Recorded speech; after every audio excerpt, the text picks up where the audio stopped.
All right, and we are live. So, welcome to Counterpoints. My name is Connor, and tonight we're going to be talking to Comrade Hoarder, who is Greek. And then I'm just gonna. What pronouns do you go by? I generally don't really use pronouns anymore. I've have ascended that level. Okay, fair enough.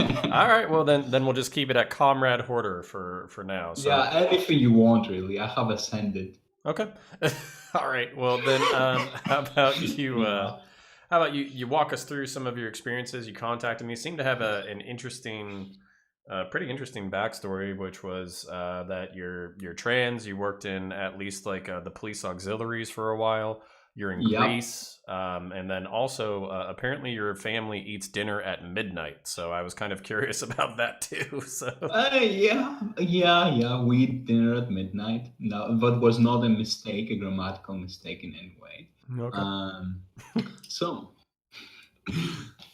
basically, I am a transgender cop. Well, hmm was a cop hmm until basically the new government got in place, hmm which replaced me and many of the other people from my department. It's a common thing in Greece, but it still stinks. Well, so I guess my follow up question would be: would that be because of your politics? Would that be because of your demographics? Why are police officers at the whim of the political establishment in Greece? Basically, many people really want to get a job, and if you work for a government here, you're situated pretty well. hmm But every new government promises positions to people, and every time we have a new government, many positions switch over to other people. Most of our HR is being replaced, not necessarily fired, but basically the people who they couldn't really fire, they put into shittier positions, hoping some of them would resign. hmm It's sadly a tradition in Greece that every time the government changes, any governmental employee is at stake, and you know. Well, so I mean, I guess that would be that. That actually brings up an interesting point because, like, I do have my I guess like left wing sympathies. Like, I think universal healthcare should probably be a thing. I enjoy Yes, talking comrade. to, I do enjoy talking to people such as Vosh, but the you're actually like illustrating a very large fear of people on the right and a fear that I share where basically when you allow the government to become so powerful, it becomes this game of nepotism and cronyism and politics and all that kind of stuff. Whereas if there was kind of like a larger emphasis on individuality or anti cronyism, then that might not be as much of a thing. And, no offense, but at least stereotypically from the outside, Greece kind of has a reputation for large social spending, large social programs, kind of like a crony state with nepotism and kind of to have a penchant for corruption. So how do you view that characterization and how do you view that, especially considering that at least I mean, based off of your avatar and your name and your Yes, self-identification, I think yes. you're a leftist. Is that a fair characterization? I would say it's fair. Although you would be surprised that I used to be alt right. That you used to be alt right? Yes, and as a transgender person, which was even worse. But hey, hmm Well, we all make that's mistakes. actually relatively not surprising to me, and I'm not trying to be cute here, but actually, like, one of the frustrating things about dealing with like Keith Wood's characters and dissident right folks is that a lot of them, not Keith Wood's particularly, but like a lot of them identify as unapologetic National Socialists. And from my perspective, like National Socialism, like it's not they're not as committed to literally banning the bourgeoisie. They're not as committed to economic egalitarianism, but they do want to move the economy in whichever way they see fit in order to benefit the host population, which I would view as economic leftism. But then they're very specific about who they want to help out. So actually looking at like the political shift from somebody who only wants the economy to work for the host population, like in your case, Greek people, having them move to like a more universal standard of who they want to take care of is actually something that I bumped into repeatedly. Well, generally, when I was in the alt right, I was never really, part of the more racist people there. I mostly kind of believed in the things that they said, but Mhm. later on realized that many of that was bullcrap and I was being dragged down the rabbit hole. I realized that once they started talking about racial realism, which Mhm. was, a step too far, and I was like, oh fuck, I am with those people. Oh God, those are my friends. Oh no. Well, actually, that's really interesting, especially with you being in Greece. Um, Greece is kind of like at the crossroads for what, at least from an exterior perspective, what looks like mass immigration into Europe. I mean, you guys take a whole Oh bunch of people yeah, from the eastern border. You take a whole bunch of people who are crossing the Mediterranean. So you're how completely right. Yeah, how has that affected Greek politics, and how has that affected your perception of immigration and also like people from North Africa and people from the Middle East? Look, I had personally had a bad experience, but I know many people that I have worked with back when I worked construction work. Before I became a cop, I used to illegally work at a construction work. I work with many refugees. Many of them are good, honest people, and Hmm. they're trying to provide for their families. But Well, and did refugee you? camps are the problem, if you ask me. Well, We in have, No, please keep so, going. Sorry. yeah, we have giant expanses of land where we put all the refugees together Hmm. that way. But causes new problems because many of those people need treatment. They have their sicknesses. Many of those people have very different beliefs from each other. For example, we have to shelter LGBT refugees differently than other refugees because in many of those countries there is this toxic behavior against LGBT people. Well, and that's kind of like you can call it hypocrisy, but that's actually one of the things that the right wing argues for when they're talking about being more aggressive with immigration. Is they say, listen, we've set up this like very liberal, tolerant society, and even our social conservatives aren't running around, beating up gay and trans people in the street. What's going to happen when we accept hundreds of thousands or millions of people from a different culture who don't have as tolerant of a perspective towards everybody who's already here? But So used can to can be you address my that? Yeah, but used to be my selling point when I was on the alt right. But working with more people, working class people, and meeting more refugees, they're generally way more tolerant than you would expect. Like I have been in a pretty Islamified neighborhood, Mhm. smoking hookahs with the best of them, and I am a giant trans person. When I say giant, I look like a JoJo character, and you see me with my super liberal looking girlfriend Mhm. just smoking hookahs with those traditionally pretty Islamic people. Mhm.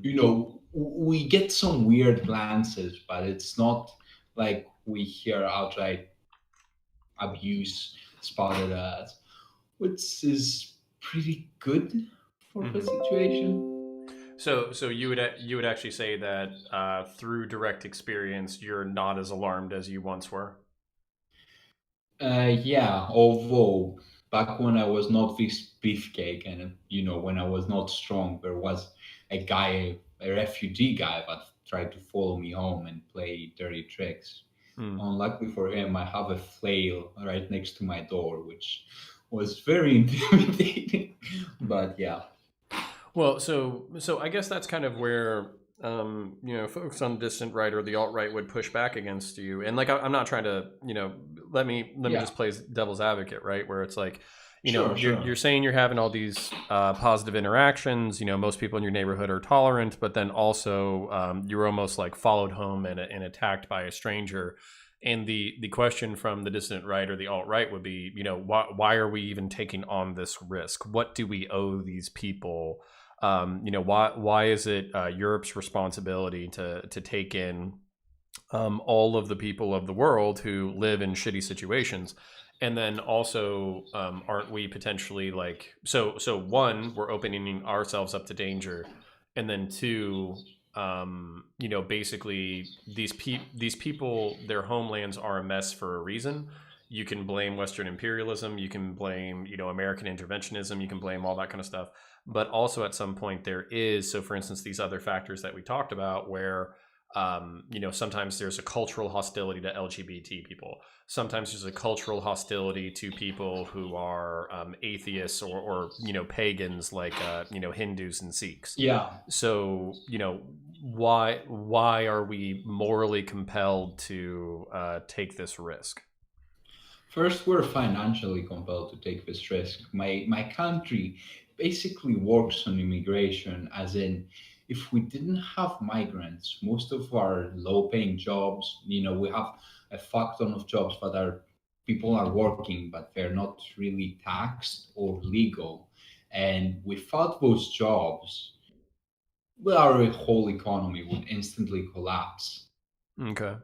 It's I see it as exploitation and it's sad, but basically the first problem that would happen if the alt-right had their way and pushed out all of the migrants back to their countries, if not worse, because we have Golden Dawn here, and they make your alt-right look like fucking pussies. uh, Like those guys, we have to fight on the streets with them yeah. pretty often. They bring guns. One time they almost took over a fucking island.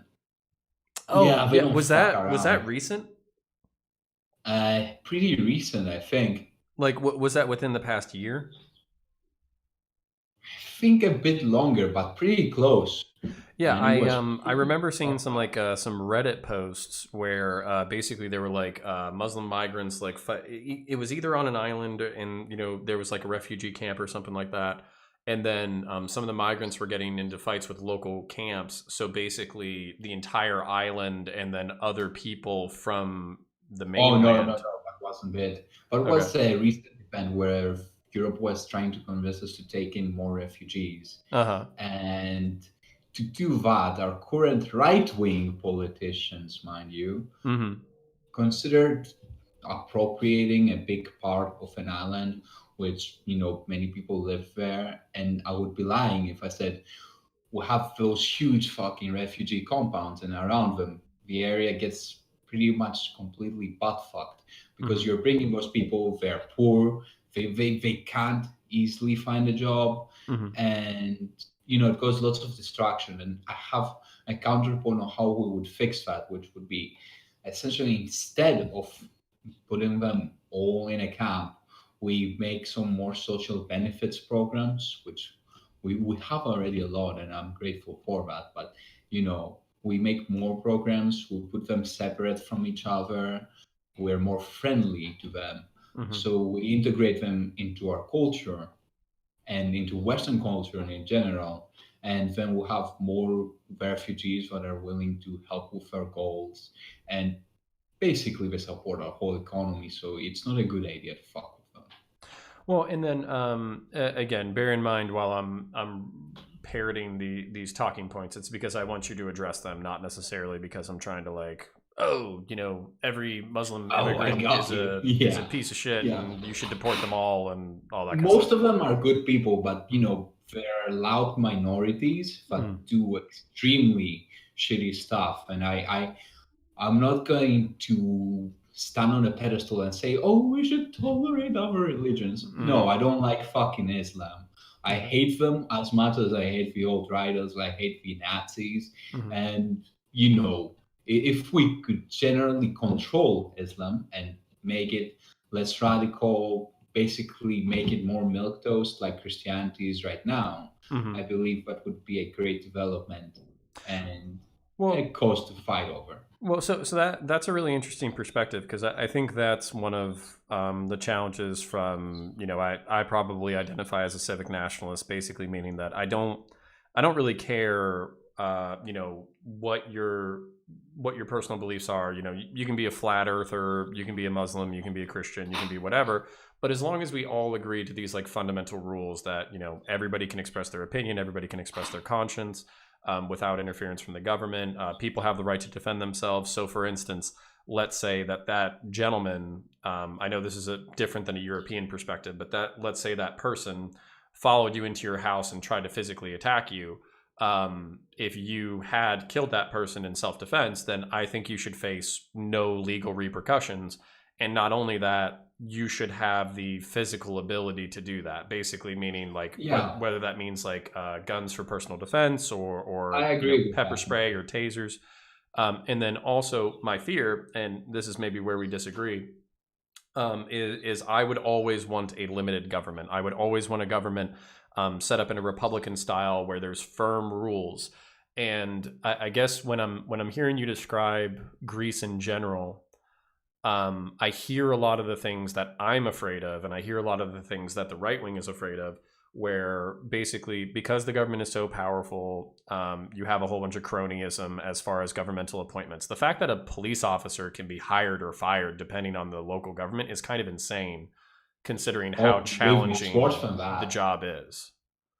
Yeah. Yeah, I know, but basically, also, I was not a simple officer. I was special guards. It's kind of different than a police officer Mhm. because to be a police officer, you generally have to go in through college and exams. Well, special guard are mostly grants per Mhm. se. They only take you if you have a certain height, you can prove physical ability, and they will fire you to the point at the point you're 28, and you're mostly there to support police officers. Mhm. Say there's any problem, like we have heavier armors, we wield submachine guns. So you're No, saying that you're calling them, what do you call the guards? special guard. So you're saying so police officers are more educated and there's a higher Yeah, academic yeah. standard, but special guards are basically they're muscle. There we have many types of muscle. For example, under special guard you have a normal guard, which is basically security guards with guns Hmm. and working for the police force.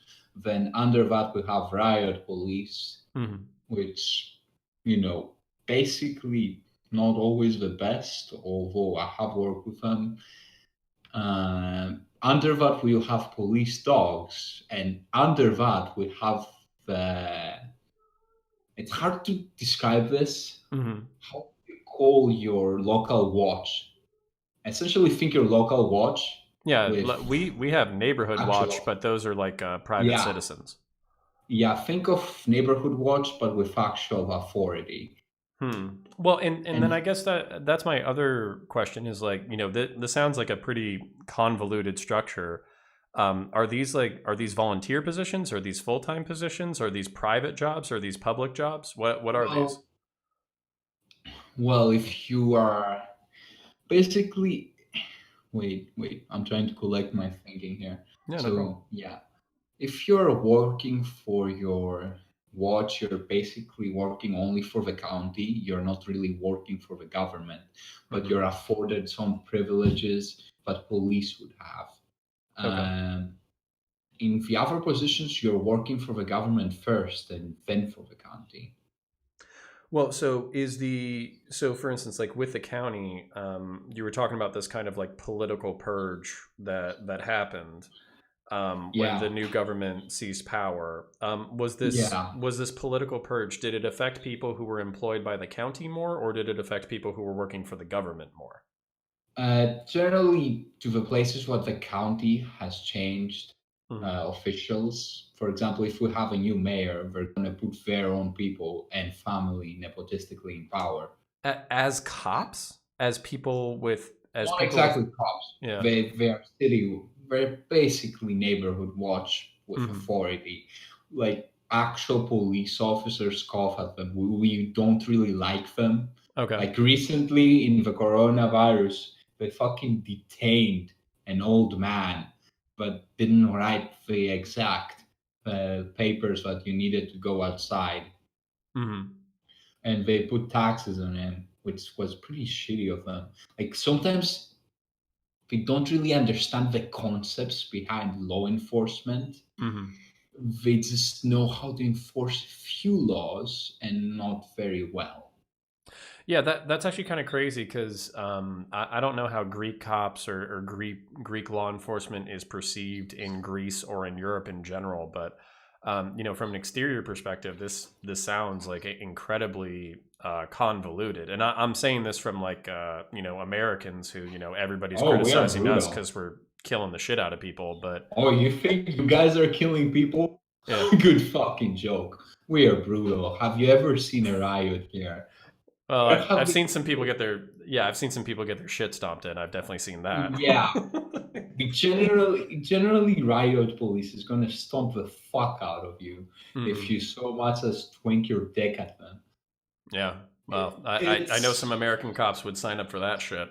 Like, but yeah, that's because we are. I know my audience isn't going to appreciate this, but by comparison to what you're describing, we do seem to be a lot more restrained than what you're describing.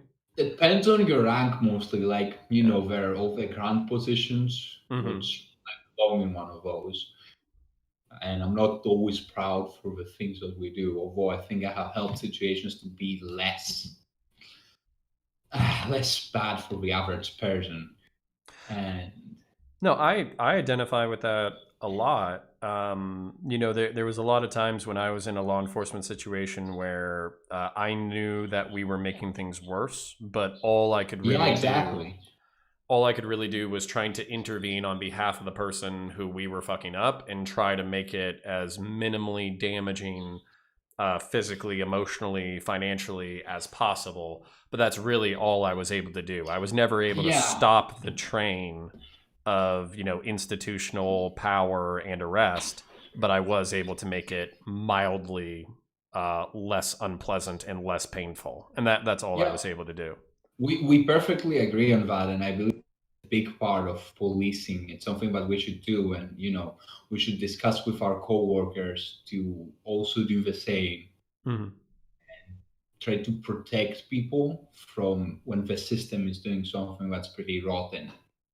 Yeah. Well, No, sorry. you Continue. go first.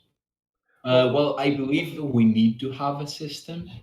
I'm not an anarchist, Hmm. although I make some valid points.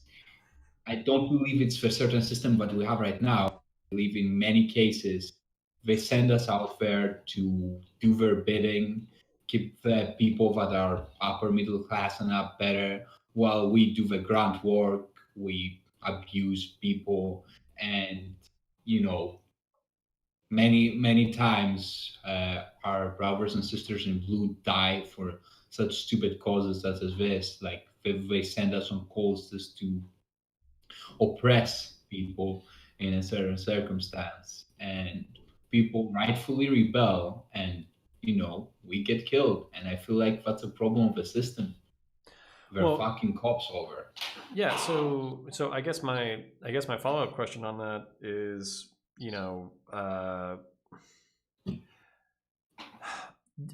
I guess it's a follow up comment. Really, is I feel like we've lost the ideological purpose behind law enforcement, which nowadays, at least American cops, we kind of view ourselves as, I unironically heard this multiple times, as garbage men, where we're going out there, we're finding the worst people in society, we're messing with them, and then we're basically, I mean, obviously there's crimes being committed. Like, I'm not saying there aren't crimes being committed, but Yeah, we're instigating these situations in which we escalate them to violence intentionally, and then just basically beat the shit out of people and take them to jail. yeah, And highly relate to that. Like, that happens really often, and I think many police officers who understand the context of our actions and what they do in the general mhm. people would understand this. Well, and that's where I'm kind of feeling like we're failing our original ideological purpose, which would be to actually like serve the health of the general public. So, is putting somebody in handcuffs and throwing them in a jail cell actually going to resolve the situation, or am No, it's I? gonna cause more problems for the taxpayer in most cases, Mhm. and then put them in a jail where they're gonna radicalize more against the system. And the only person who profits, especially in your case, because you guys have private prisons. Hmm. is a private investor who has their own prison. And have you seen some of the crazy shit they do? Some of them say that they will close prisons if they don't get more prisoners, which Hmm. kind of pushes a quota on cops to arrest people more zealously and more easily. Yeah, and I know for a fact. So, for instance, like I would be interested in doing like more research in like the state of Louisiana, which is has like one of the highest like per capita violence rates. I'm pretty sure they also have private prisons, and also they're very Republican. And like this is where I try to be a centrist, right? I Yeah, don't think that prisons or jails should be. I don't think anybody should be making a profit off of that. It's like exactly. pay your employees well, have them live a living wage, whether they're public or private. But there shouldn't be like shareholders talking about how do we influence legislation to make sure cops can make more arrests to make sure that there's enough people coming to our jail cells. If that's going Yeah, on anywhere in the world, that's morally abhorrent.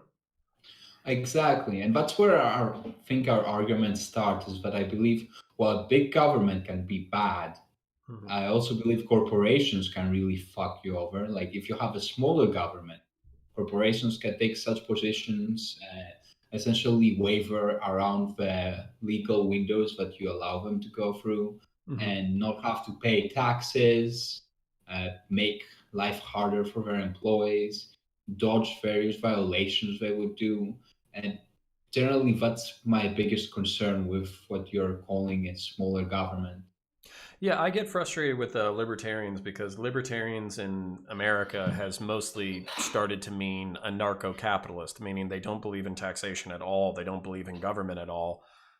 So I went through a libertarian phase, but I just had to drop it because the people I Oh, was we all went surrounded with. through that phase. Yeah, we yeah we all have a phase, but these guys like they think that if you abolish the government, then everybody would treat each other properly and we wouldn't abuse each other, and like that's a level of dumbassery that I can't sign on. In the phrase that I'm trying to say repeatedly, and I hope it sticks eventually, is like Yeah, just because the government isn't your friend doesn't mean your boss is. Um, exactly. and Thank you. yeah, and I'm like I'm a privileged position. I'm in a privileged position. I work for a good company. They take care of their employees, all that kind of stuff. But I'm also very lucky to be here. Whereas I spent a decade in restaurant and retail, subsistence wages, less than subsistence wages, no benefits. And a lot of my peers and friends, they've moved into higher level jobs, but there's also a lot of my peers and friends who haven't, who are still in industries with low levels of pay and no benefits, and they're basically the owners and the bosses are dropping $2,000 at the bar every single night to get their friends drunk. Meanwhile, Yeah, their employees are our not even stuff. paying their bills.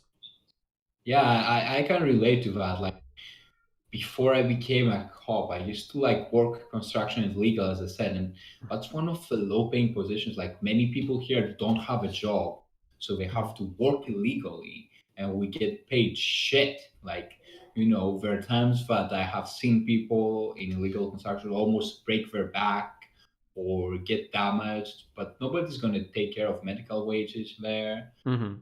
You know, and there are even worse cases. I consider myself privileged that I had a job. Under that is there is not having a job, which Mhm. is very common here. And even under that is being a literal slave. Like Mhm. we have places where basically they take migrants with a fake proposition of a job. Uh, they take their passports or any legal papers that they have and keep them there against their will. And the police has been raiding some of those slave houses out in the fields. Mhm. Basically, never buy strawberries from here. Most of them come from slave labor. Yeah. Well, in Yeah, but that actually, so that brings up an interesting right wing talking point though, because if you look at economics, then the wages are going to be like basically directly related to supply of labor. So if there's an incredible supply of labor, then the wages are going to decrease. I know Greece has had problems with unemployment, so I know you're saying that like large sectors of your economy won't function without migrant labor. So if the dissident right or alt right got their way and deported all illegal immigrants, then basically your economy would collapse overnight. However, Yeah. their counter argument would be that Greek citizens, people who actually live and work there, are having their wages artificially depreciated because there's so many migrants willing to do one, the shitty jobs, and two, willing to do the good jobs for less of a price. So do you Well, have a perspective on that? Well, first, the problem with that is that you're blaming something that the system has taken.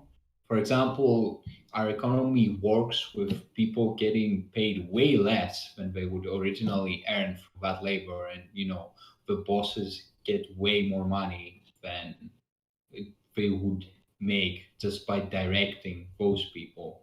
So I think they should be directing that frustration directly. I overuse the word direct, but yeah.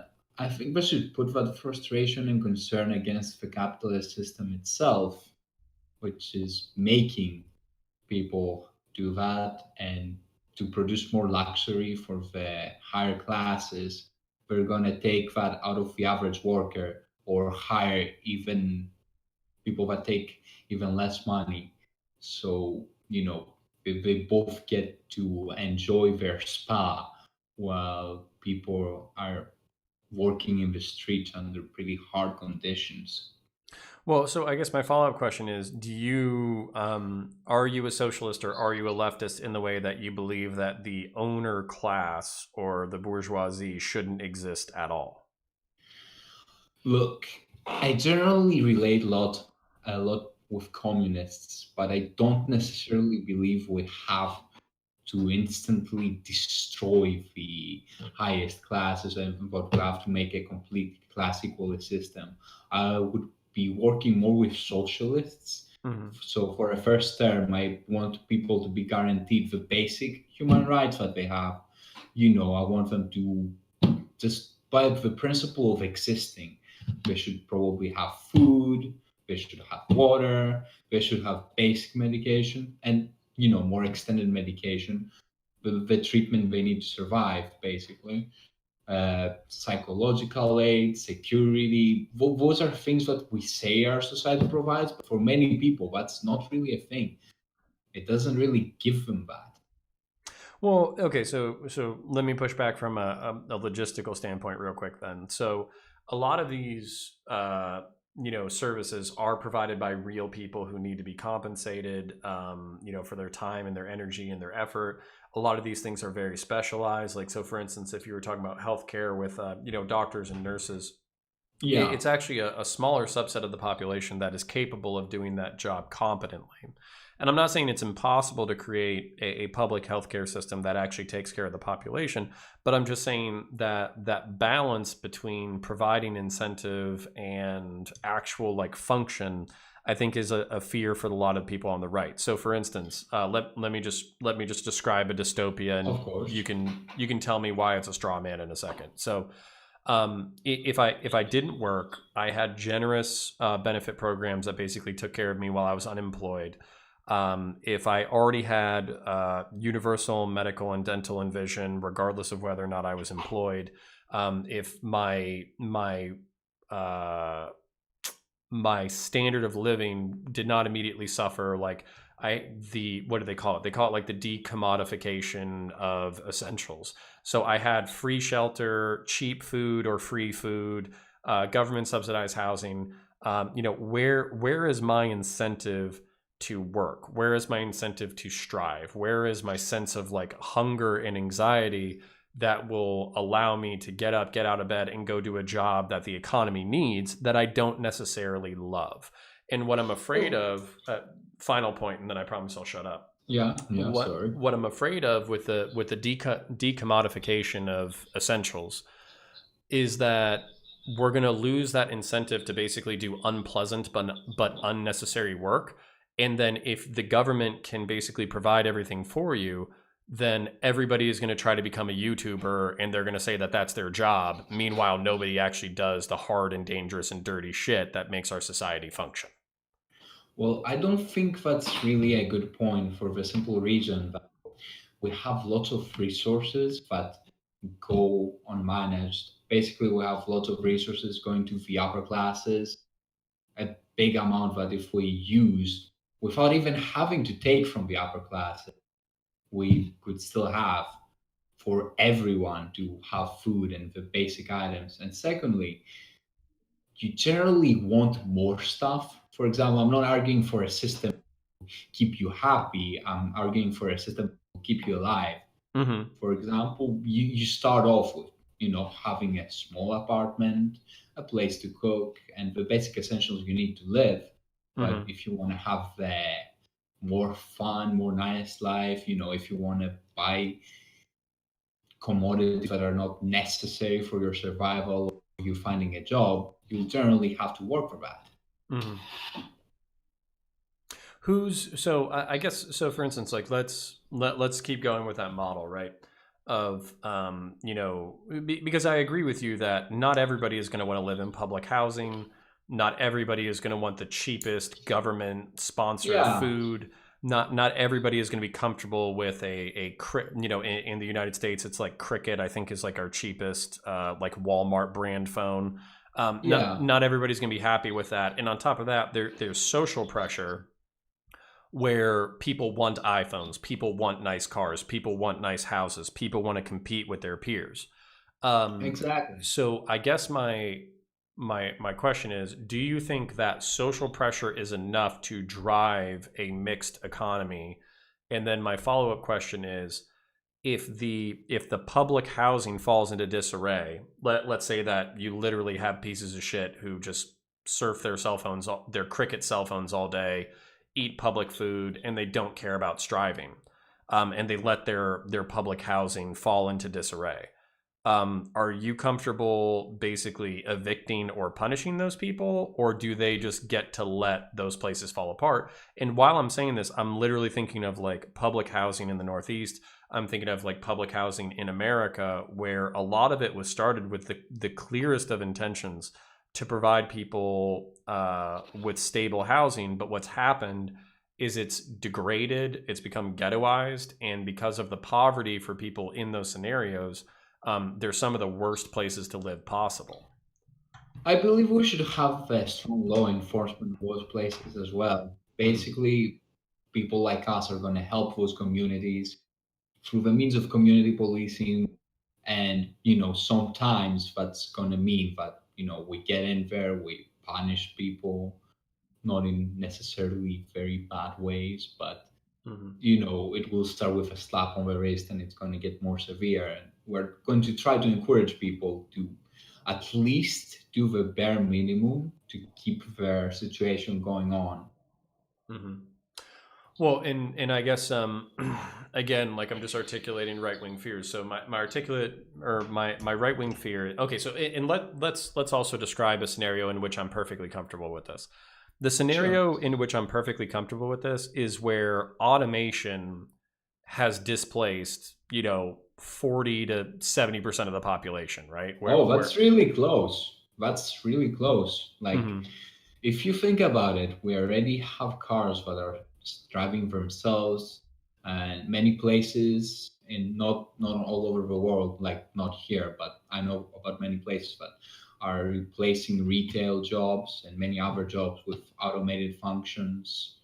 Most low-end jobs will be completely replaced within the next few decades. Like, by the time I'm 40, I think almost any average labor will be completely replaced with automation. There are so I many amazing things that I have seen. Like in China, they created a giant 3D printer that can make houses in less than a day.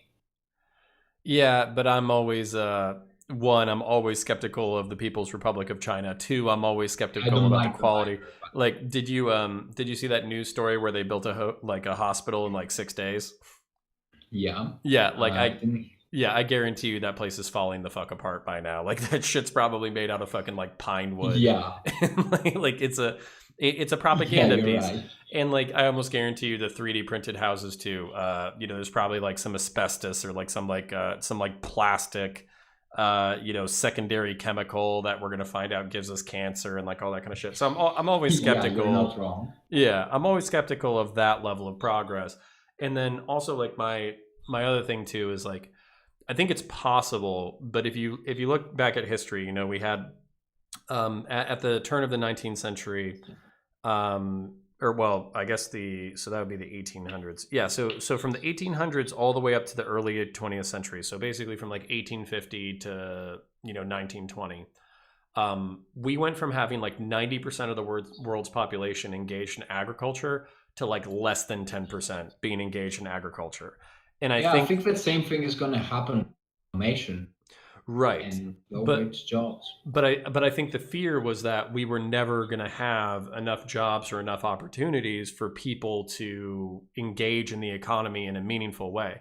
And while I don't like the gig economy, like I don't like the fact that I see 20% of the American workforce with coronavirus working for Shipt or Uber Eats or all that kind of shit. Yeah. While I don't like that, um, I think we might be underestimating our capacity to invent new and necessary work for the population to engage in. Well, So am I if being naive?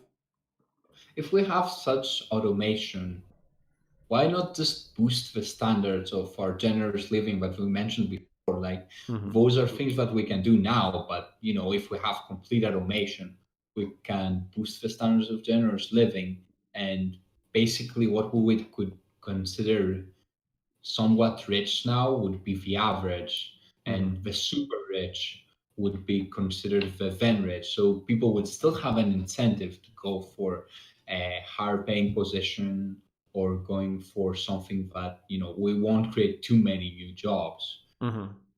Even for those jobs, people would have an incentive going for them for a simple reason, but they want more stuff. And that's something that we can always do because we have the resources, and if you expand the pool of resources that we have, Mm-hmm.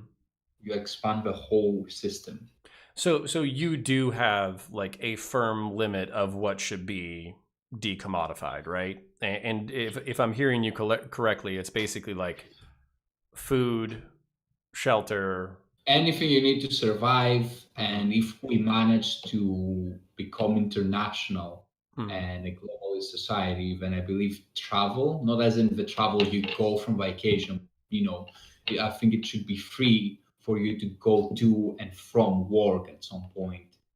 Well, so again, this is the right wing and capitalist fear is that we're always going to invent new things that people quote unquote need. So for instance, like in the United States, it's literally called Obama phone, the federal universal service charge. It's if you look at your cell phone bill, it's basically $10 to $20 added to every single cell phone bill inside the United States in order to provide inexpensive phones to everybody.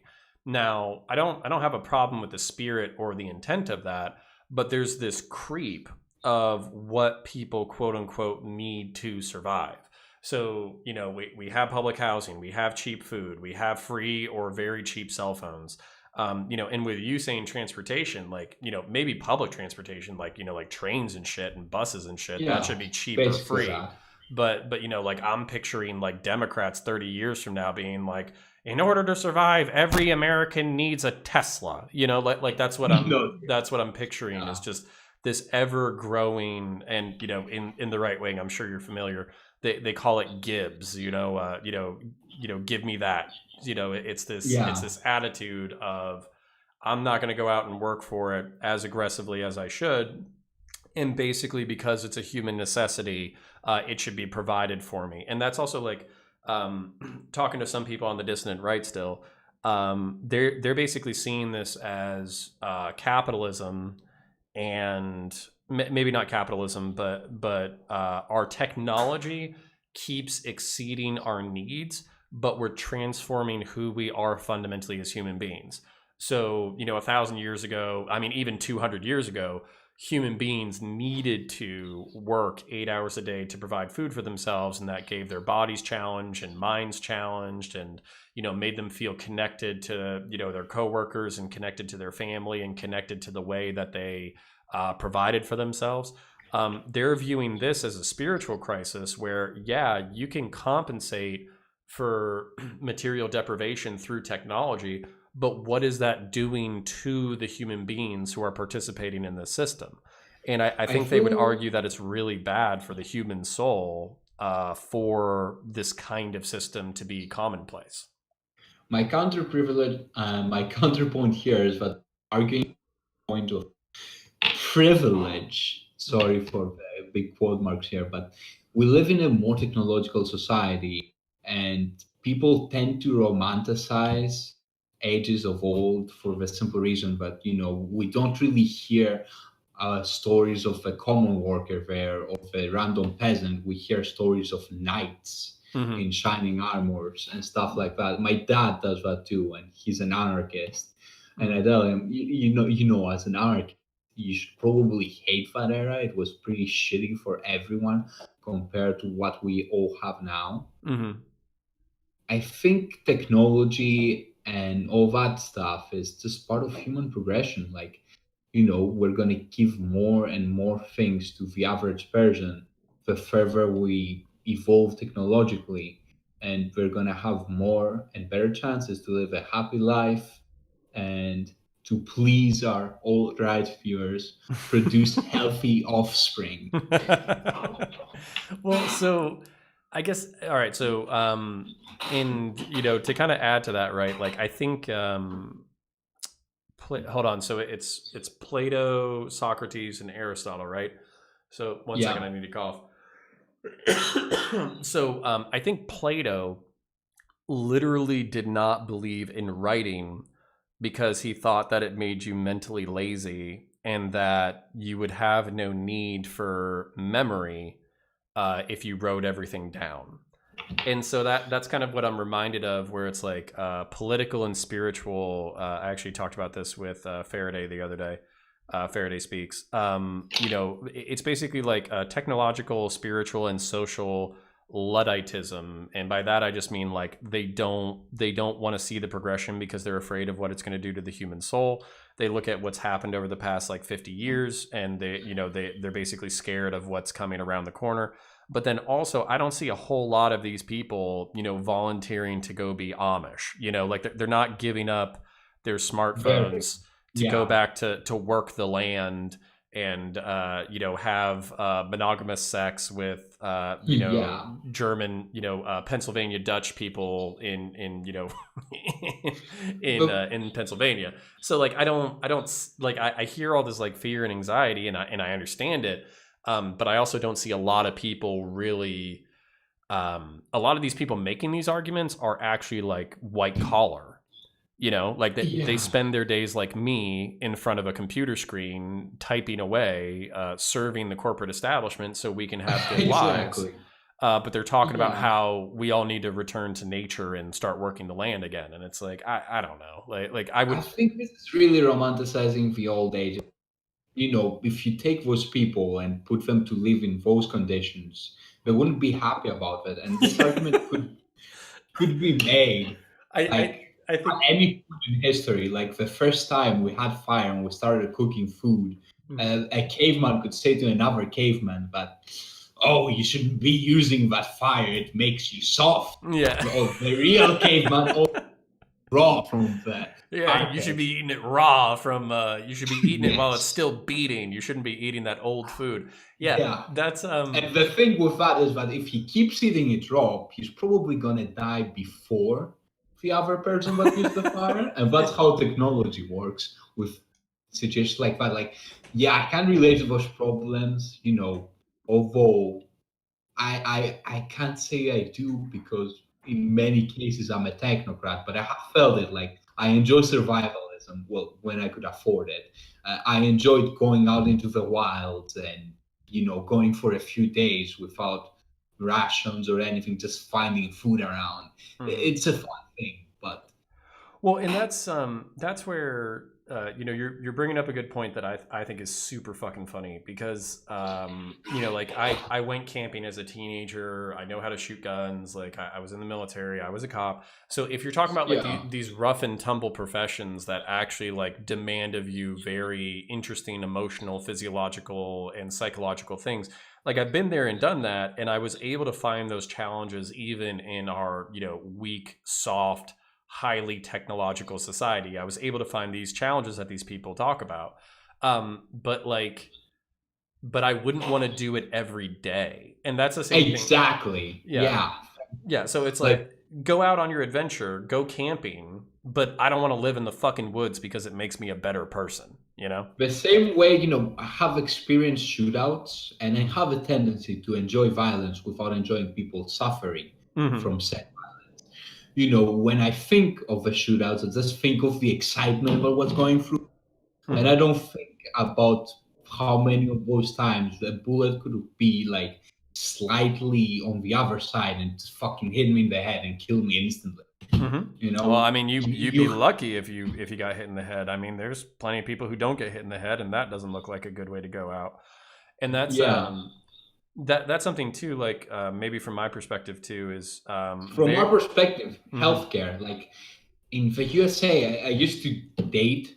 Now, this is a bit controversial, but Mm-hmm. when I was 16, I used to date a 20-year-old girl from the USA who was a Marine Mm-hmm. and was in one of your wars with, I'm not sure if it was Iraq or something. No, Mm-hmm. no, no. Yeah. Well, there's Iraq and Uh, Afghanistan. There's a few other ones. I think Afghanistan, yeah, Mm-hmm. and she was addicted to painkillers Mm-hmm. because in service her whole platoon got in an IAD. And, in that case, yeah, fuck. Mm-hmm. Especially from your perspective of system, because you don't really take care of veterans, and Mm-hmm. that's something that's really pissing me off about America. Part of why I have an anti-American sentiment from my police and military perspective. It's because you don't really take care of your own, and all those people that have served both in the police force and in the military, they're let go, and you let them die somewhere alone where nobody's looking and nobody speaks about it enough. Well, and weirdly enough, I think it's almost intentionally so because you'll have a lot of veterans arguing against public health care because of how poor our public health care system is. The Veterans Affairs thing, all the services are rationed. Our bureaucrats are so tired of dealing with veterans bitching about their problems that they don't, seem to care. So we're dealing with bureaucrats who don't care about us. Oh The yeah, I the had that service, before. yeah, so the service is poor, everything's rationed, the bureaucrats don't care, and really the only people who enjoy the system are people who don't have much wrong with them. That's actually one of the things that was really frustrating because Yeah, I do have veteran friends who are like, "Oh, I love the VA. It's great." And I'm like, "Okay, what kind of medical issues do you have?" And they're like, "Oh, I get headaches on occasion." It's like, "Yeah, that's why you like it because if you were actually physically fucked up, you would hate it because of how much bullshit you have to go through to even get the most basic level of care." Um, exactly. mhm, Like it takes a lot of time to get lots of papers. For example, right now, after I was, kicked out of the police force, although, I was good with some of my HRs, and they told me, if a government switches again to the old one, I should probably try to get back in there. And, I have a plan of trying to go to Canada mhm, to become an officer there. hmm, Which hope it works. I'm going there with a buddy who wants to be a firefighter. yeah. Well, I mean, you definitely speak good enough English, so I mean, I would see that as an advantage. And then like Thanks. I have a question about that too. Is does the Greek system teach second languages from an early age, or how did Yeah, you learn a really second early. language so well? Actually, mostly from my father. Like the average person does not have my language skills. Hmm.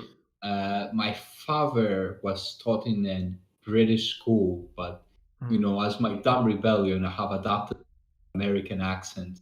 And I'm like, he's gonna speak with the most fucking British accent, although he can do other accents Uh-huh. very solidly. Yeah. He will be like, "Oh, would you like some tea?" And I'm like, "Okay, bring them." Yeah.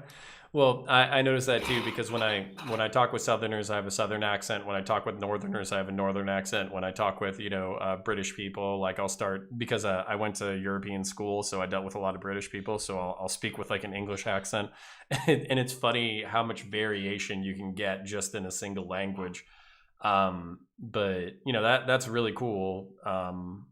Yeah, That you're linguistically proficient, and I think that's part of the reason why I'm probably more centrist and more tolerant than a lot of people. So I can, for instance, talk to you on the left. I can talk to like a real National Socialist another night if I need to. I knew nationalist socialists. Like, the thing is that the left doesn't understand they're not all bad people. Mm-hmm. Well, there are many assholes there. Many of the people and the principles we have about not blaming the person instantly and Mm-hmm. blaming more societal issues on things, we should really apply it to many of the alt-right people. Like, I knew a guy from a village that was trying to become a security guard with us. He wasn't keeping up because while he was on the special forces, he was very shitty at everything that was cop related or had anything to do more than muscle. And Mm-hmm. even he had also some pretty weird views about women. Like, he thought that women can't beat men, which I firmly disproved with the big guy Yeah. in front of a crowded street. Like, I like the big guy. He was a bit of a boomer, but he was generally realistic about stuff. And he always told me I should probably leave this goddamn country because it's not going to serve me well. And, we had an argument about headlocks. Mm-hmm. And, it's this guy about two heads over my size and double my pounds. Mm-hmm. And I'm pretty big myself. And basically I charge him, grab him from the head, and fucking bounce him down in front of a guy that has this opinion of women. He's like, damn. He didn't know what he was looking at, and basically the big guy later on explained to him that he has been in bars with lesbians that can probably pick him up and break him like a pig. Yeah, like that's my other thing too is just from a perspective of it takes all kinds. Like I really wanted to do a video about police work and just He kind of was talk not about the this. bad guy though.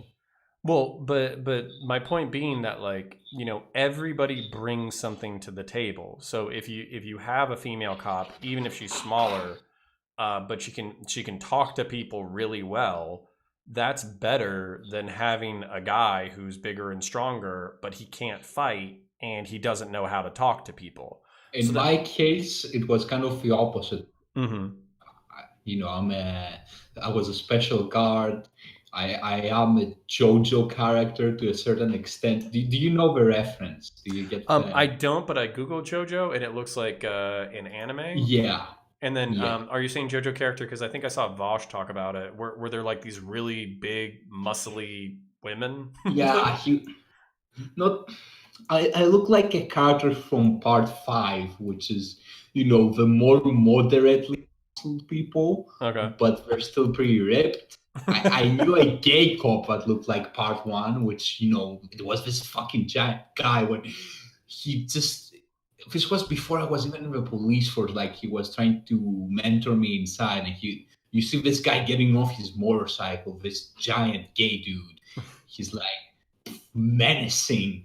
It was great.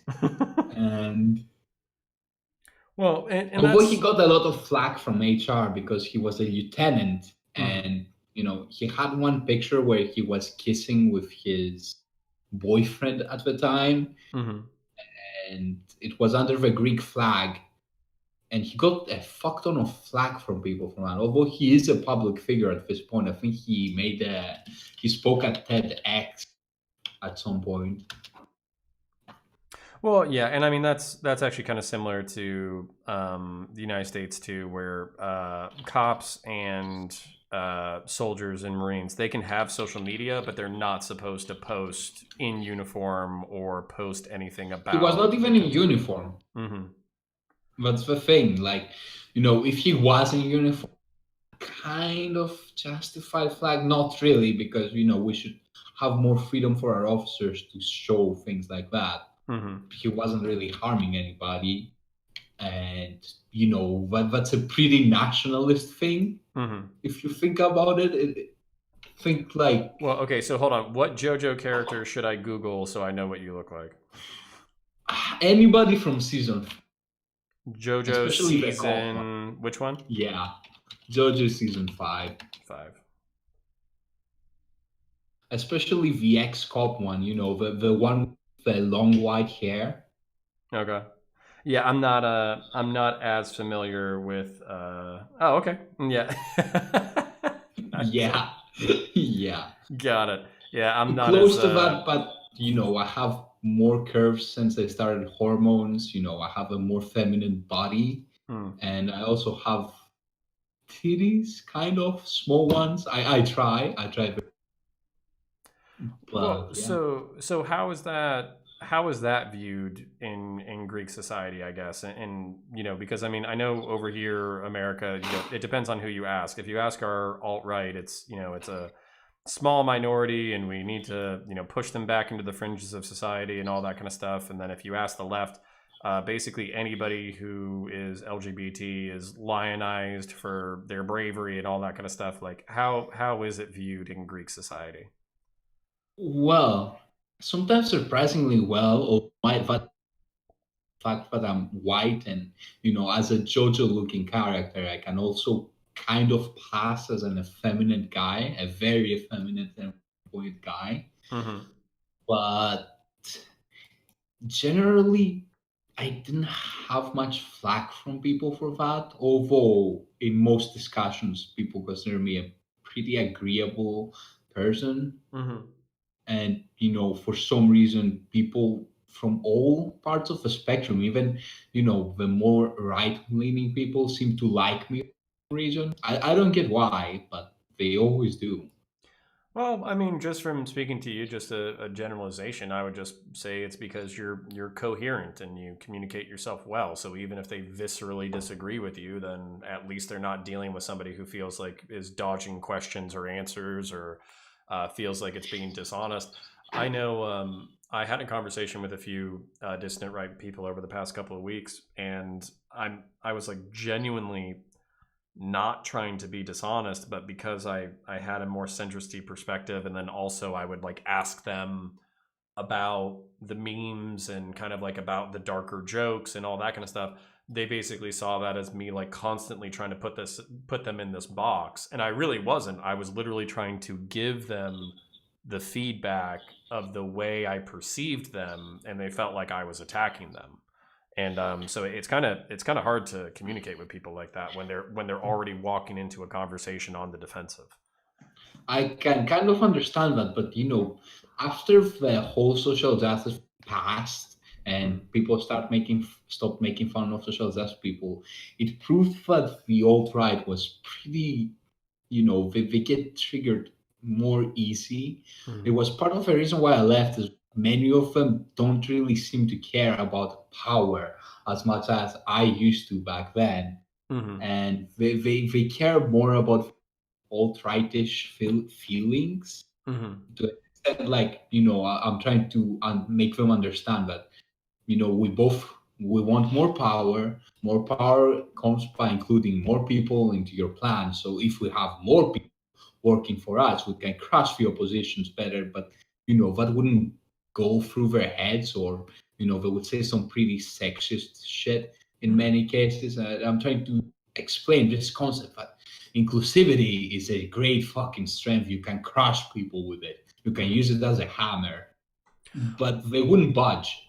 Well, and that's actually, kind of like an interesting argument too, that I'm sure that they wrestle with every single day, is because when you're talking about, the white race, and then you're talking about the displacement of men, and you're talking about the displacement of masculine men who don't tolerate you know, exterior culture, and then you're talking about men who are very religious.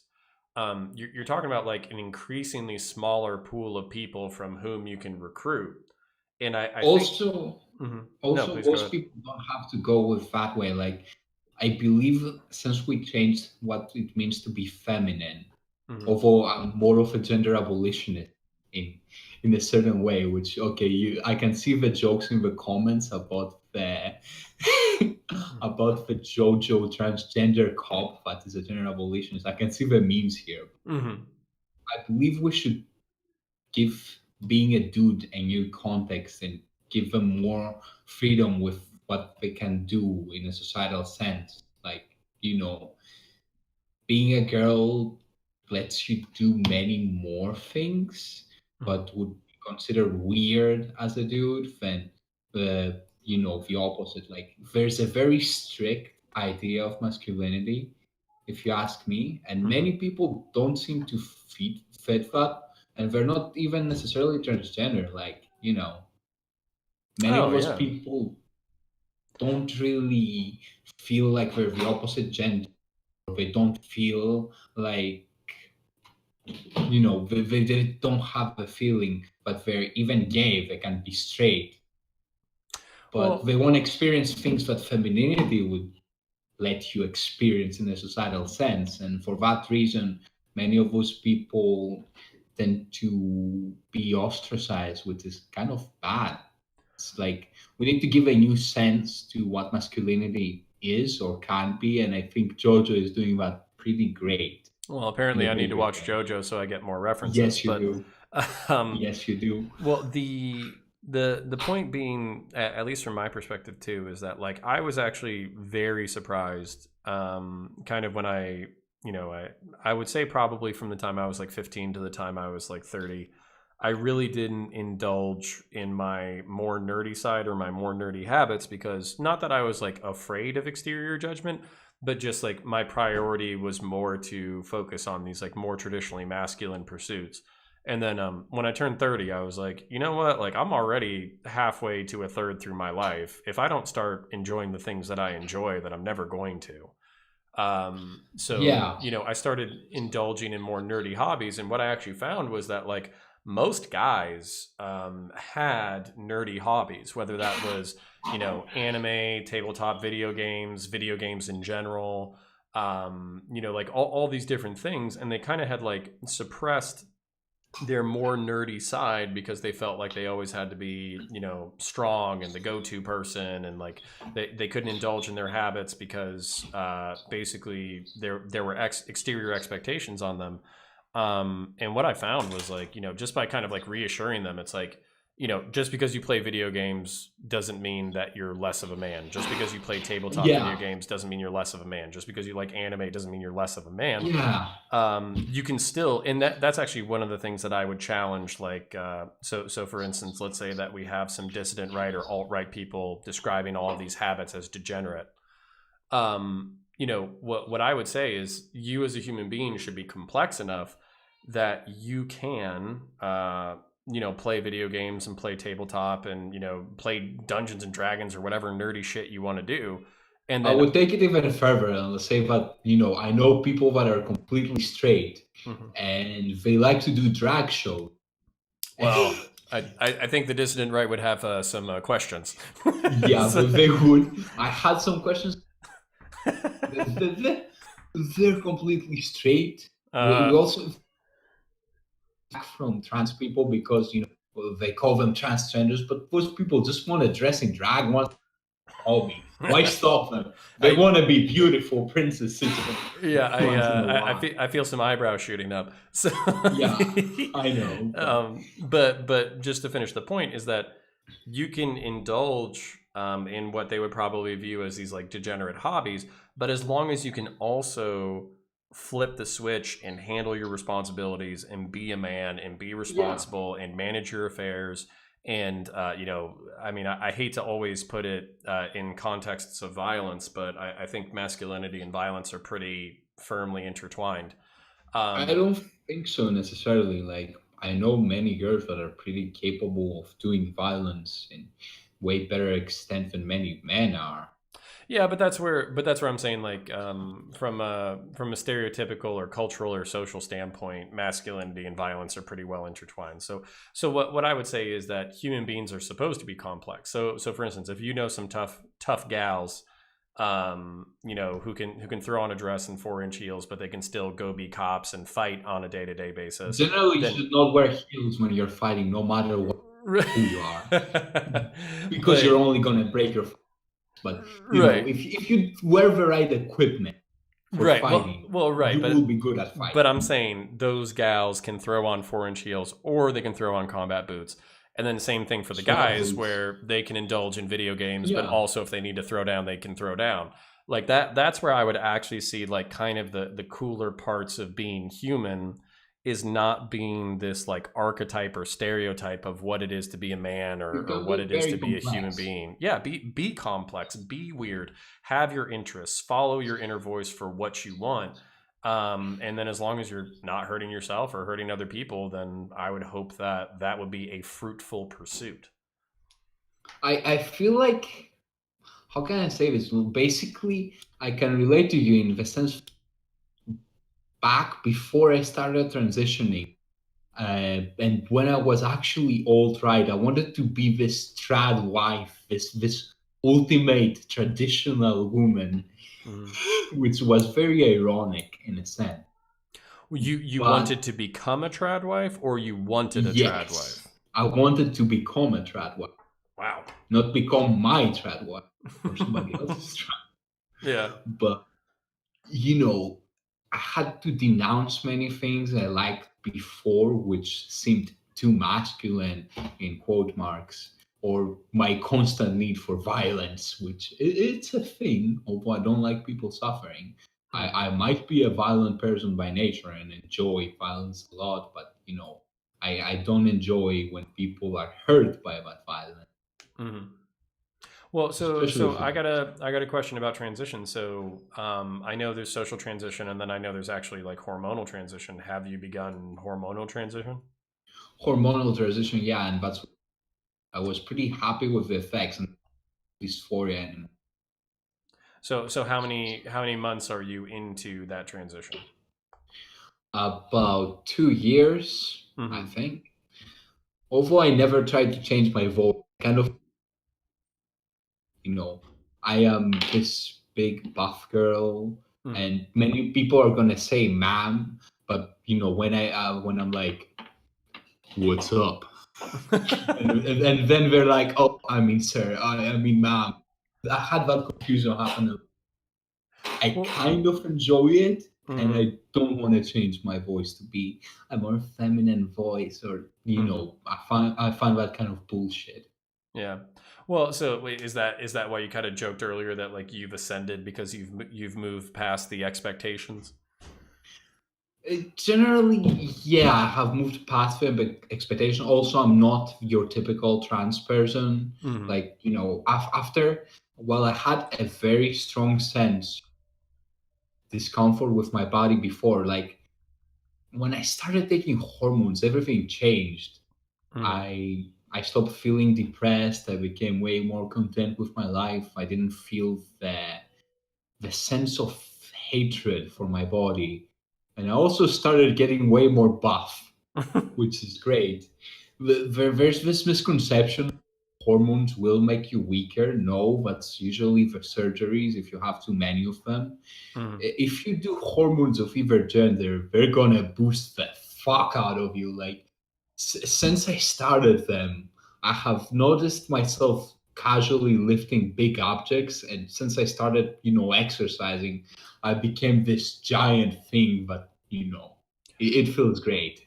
Well, so I guess my a follow up question is: so would you, biology is complex, and Yeah. a lot of these subjects are up to interpretation. But one of the things that I kind of tried to wrap my head around, because people are always looking for like a biological basis for homosexuality, they're looking for a biological basis for transgenderism.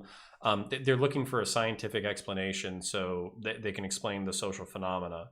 And I was kind of wondering, like, there is literally a time in the womb where, pretty much everybody starts out, I believe, as like XX, and then chromosomally, and then there's actually like a physiological transition where the fetus is bombarded with in utero hormones that begins this transition from female to male. And I literally think that's the process, and I would be happy to be corrected if I was wrong. So I guess my question is, like, if you've ascended beyond male, Yes. man and woman, do you think it's possible, just theoretically following along with my logic, that Yes. you began this transition in utero, but maybe you didn't make it all the way to the other side, or there was like a hormonal switch that was supposed to be flipped, or there was an Yeah, endocrinological. theoretically, I can entertain that, and I think that's lots of the basis for scientific theory on the factor there are differences between a person that's transgender, with, their original birth assigned gender and the gender they want to pick. Hmm. They have different types of brains and different types of stuff, but there are also many cases that don't really fit that binary and kind of go outside of what we would normally consider gender. Well, so here's a question: were you kind of considered while you were growing up? Were you considered, kind of femme, but even before this entire process? Not really. Like, I had feminine traits mostly in behavior, but Mm. I have feminine features, some of them. But back when I was at school, it was a lot like prison in the fact that you get bullied by everyone and you have to beat them up or be one of the suffering. So I had to make my own little gang of people, and I was the big guy, Mhm. and I'm now the big girl. But Well, so yeah, so I mean that's kind of interesting. So you're saying that, like, you did fit I in. never assumed female roles back when I was a kid. That's the thing. Most of the thing I did when I was a kid, fight other kids, Hmm. fight over territory, Hmm. basically prison gang stuff.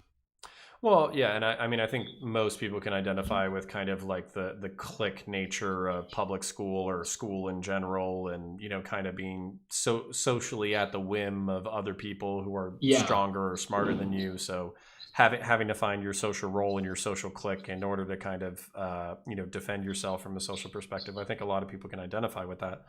yeah. But My role back then was kicking ass, and that's how I decided I wanted to be a cop. It was after I achieved my transition, there was a time where what I gonna be, and Mhm. this is where the whole fake femininity that I assigned to myself started shattering. Which is, I realized that it doesn't really matter what you are. You can Mhm. have any type of role, and if you're good at it, that's what you should pursue. And mine is just kicking ass. Okay. Well, hey, I mean, it is what it is, and that's kind of like, again, where I think it takes all stripes. So for instance, like being a Yeah, cop, I think a lot of male cops. I actually legitimately think it's different than the infantry. Like, and maybe this is a point that we would disagree, but the infantry, you're out in the field for like 7 months at a time. You don't have access to regular supplies. Basically, you could be spending 7 months wiping your body with baby wipes while shooting people in the face. It's not a very good position for any person. yeah, it's Um, not.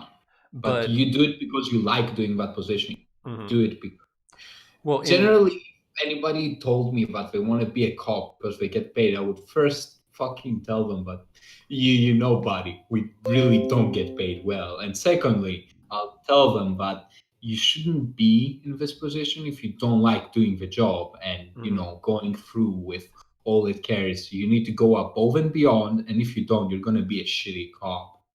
Yeah, no, agree completely. Well, and then just to finish the point with law enforcement, you're dealing with serious shit. You're dealing with people getting stabbed, people getting shot, getting into fights. domestic violence, batteries, but you're also dealing with all kinds of different people. So people who look like you, people who don't look like you, people with different religions, people with different sexualities. Yeah. So that's where I'm saying I'm trying to argue to the audience potentially that just law enforcement in the military is different, and you don't need brute strength as a cop at all times.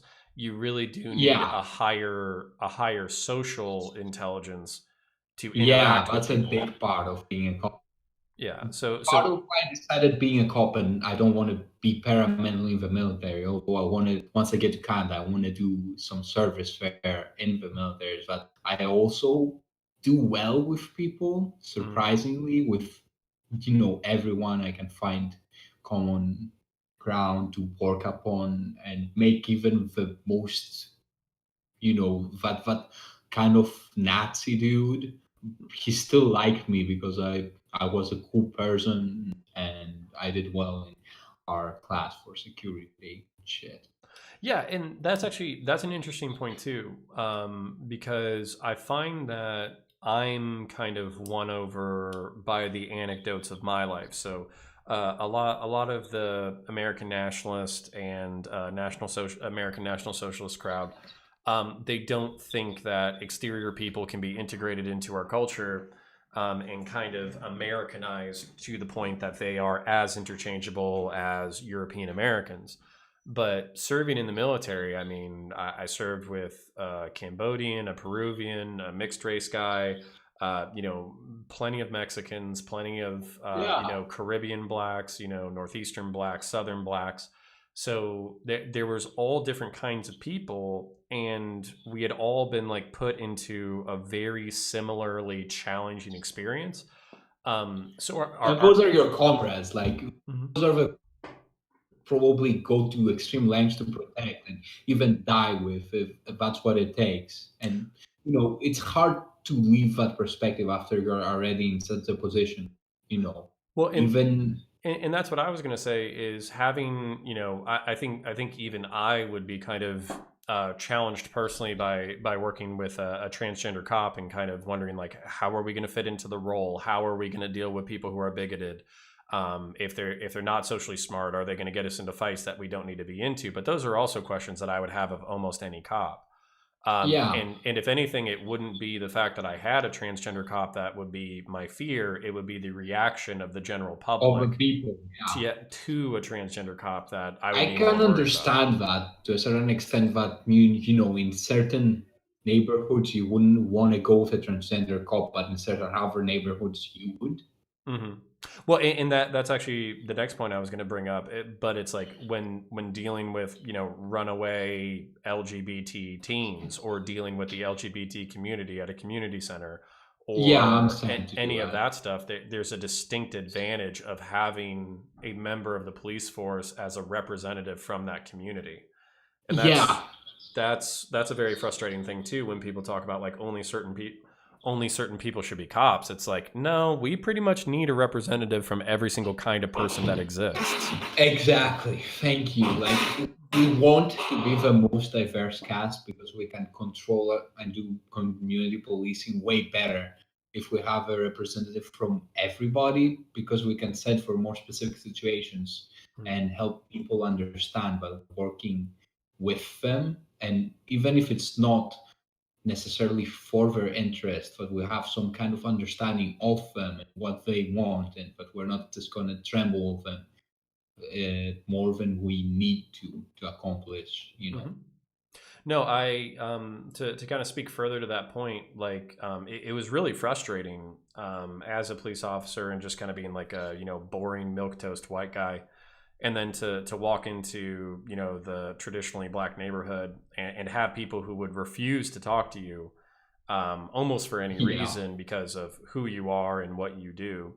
But then a black cop shows up, and then they just become a chatterbox, and they just start telling the black cop everything because they feel like even though that person is a cop and potentially not representing their interests and might make an arrest, at least the black cop has the sympathy and empathy to understand their perspective. Sometimes yeah, that's because sometimes that's a correct assumption. Sometimes that's an incorrect assumption. Sometimes you would have been better off talking to me, but yeah, at the same I time, agree.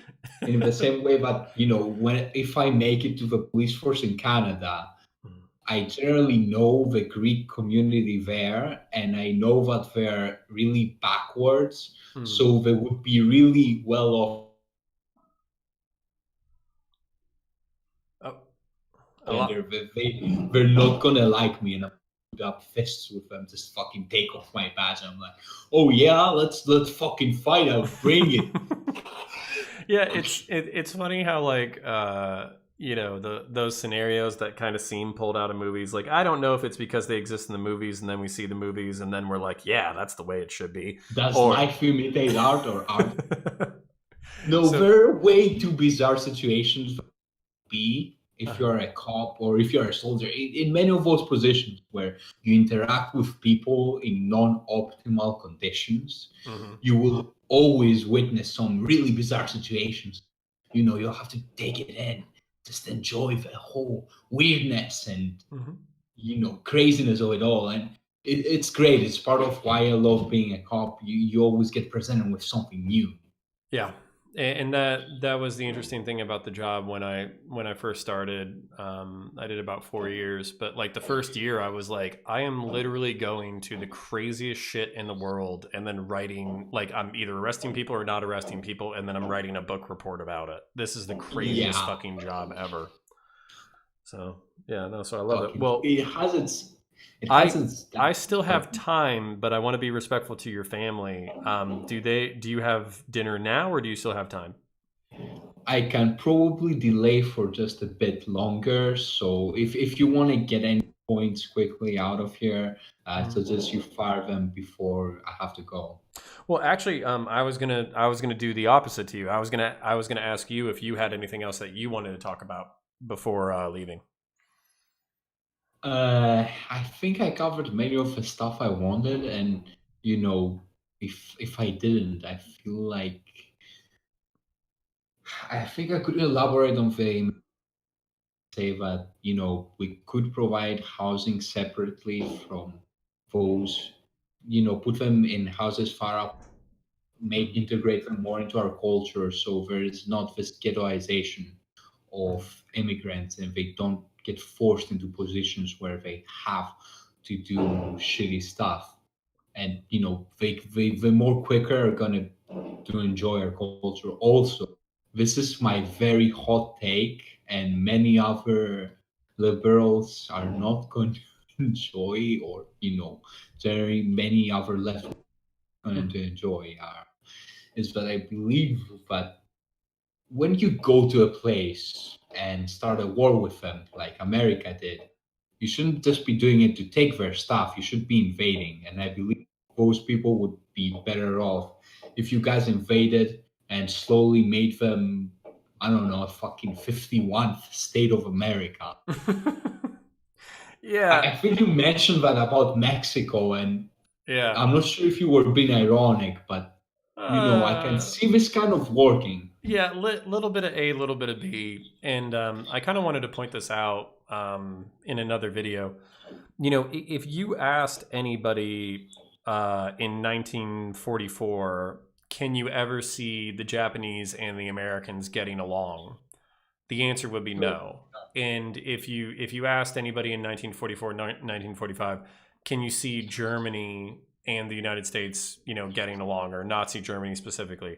The answer would probably be no. But because we fought a war, and because we stayed in their countries afterwards, and because we had cultural interchange, nowadays there's no doubt whether or not like Germans and Japanese people are venerated within American society and kind of respected and honored. And even though they fought against the United States of America, there's almost like now that time has passed and we don't hate them as much. There's almost like a respect for their competent attempts to resist the military will of America. So, Sorry about what's that? Sorry about the background noise. I'm not being shot at. Not this time. Okay. It's a local holiday. We throw a lot of fireworks, which is very illegal here, actually. Yeah. But hey, Well, let me finish my point so I don't get yelled at by my audience. So I don't see us ever venerating like suicide attacks or roadside bombs, but I do think through war and through immigration, the United States and the North African and Muslim world, North African and Middle Eastern world probably will understand each other better in the next I 50 to 100 years. Yeah, but I feel like you need to tune that up to 100. Like, you know how you guys kind of go there, you stay for a bit, you make some good relations with the community, but there is not much after that. I Mm-hmm. think when I'm talking about war, I'm very expansionist, Mm-hmm. and you will see that in many more authoritarian leaning communists. But Uh we oh. fucking go there. I'm not a tanky. We Mm-hmm. fucking go there. We build the house there. We help the people there, and you start bringing people from there to, like, say you start invading part of a country, you build an immigration office there, and Mm-hmm. you start bringing people from there to America. They will Oh. only have good things to send back, and I feel like, Oh, I. because American culture can provide more for them than their current shitty culture, Mhm. it could help. Oh, I know the alt right is gonna love that. They're gonna love Yeah, this talking point. I probably gave them masturbating material for the fucking rest of their lives because I'm expansionist. Hey, maybe with that point, I might have turned some old right members to communists, but you know, I doubt it, but we can always try. we maybe can always maybe try. Yeah. yeah, which is funny because I'm in like the centrist position. So like I'm like God, fucking communist, God, I fucking alt right. don't worry, comrade. Don't worry, comrade. You'll come along. You're Yeah, everybody coming. keeps telling me that. In All a right. few years, you will be wearing a shuska and speaking Russian. I doubt it. I do love liquor, potatoes, firearms, and Yes. all that stuff. But I doubt it. Okay. Yeah. Memes aside, I'm not really a communist. I'm mostly advocating for more socialist positions All right. than anything. But I think you can make it here. Like, the problem with liberals in general, and I'm gonna roast the libtards because you'll be surprised, but the left, we hate liberals more than the old fucking right does, because Mm, we see them as downplaying the problems of our society. Many people, like, won't even acknowledge that there's poverty and you can do something about it. I see this both on the more centrist part of the right and the centrist part of the left, is that they really downplay problems of poverty. They say, if you're poor, maybe you can get it.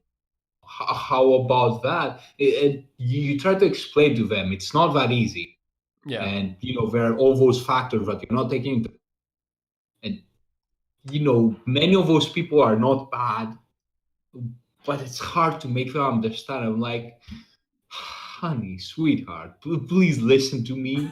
Please try to understand how fucking deep the hole we're in is, and how fucked we are, and what we should do about it. But Well, hey man, I appreciate you tolerating me. I appreciate you putting up with me. I I appreciate. tolerate you, don't worry. Yeah.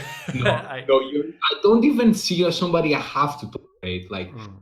No, you well. acknowledge the issues. Most centrists don't acknowledge the issues, and that's one of the big things that drew me more to socialism and communism. Is those people wouldn't really see the issue and wouldn't work upon the issue. Well, those more radical ideologies tend to speak about those issues more.